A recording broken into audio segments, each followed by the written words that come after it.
За жал очекувам кампањата да биде слична како и сите претходни, со многу повеќе негативности и црна кампања, која што ќе доминира отколку позитивна кампања. Црната кампања која што најчесто ја водат најголемите политички партии од двата блока, конкретно овој пат ако се води масовно ќе покаже с големен интерес и гласање за помалите политички партии. Кордалов вели дека ако се оди само со негативна кампања, тоа ќе успее да ги спушти политичките противници, но тие во никој случај нема да мотивира повеќе луѓе да гласаат. Политичкиот аналитичар Алберт Муслиев очекува кампањата за претседателските да се разликува од онаа за парламентарните избори. Претседателската смета дека ќе биде покоректна, а наративот повоздржан.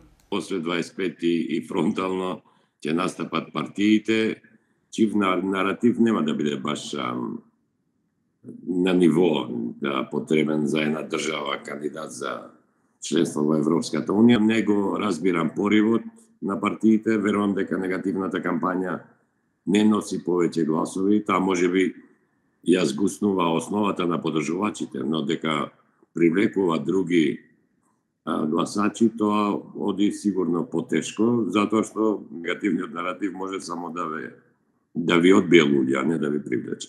Кордалов додава дека е крајно време политичките партии и нивните кандидати да разберат дека единствен начин да допрат до гласачите и со тоа да почне процесот на враќање на доверба во политиката и да даваат конкретни остварливи ветувања со рок за нивна реализација.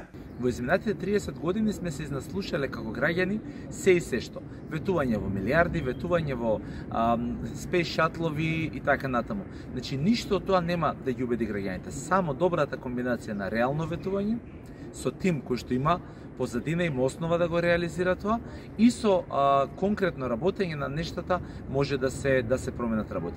Според Муслиев, искуствата од минатото покажуваат дека партиите повеќе ќе се занимаваат со своите политички противници отколку со самите себе. Во некоја идеална ситуација сите кандидати ќе нудеа своја визија.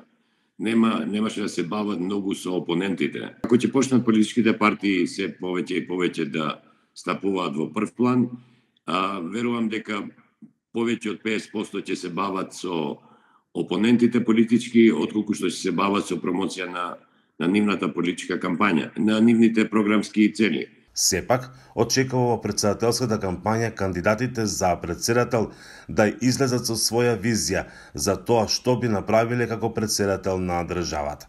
За Гласот на Америка, Мики Трајковски.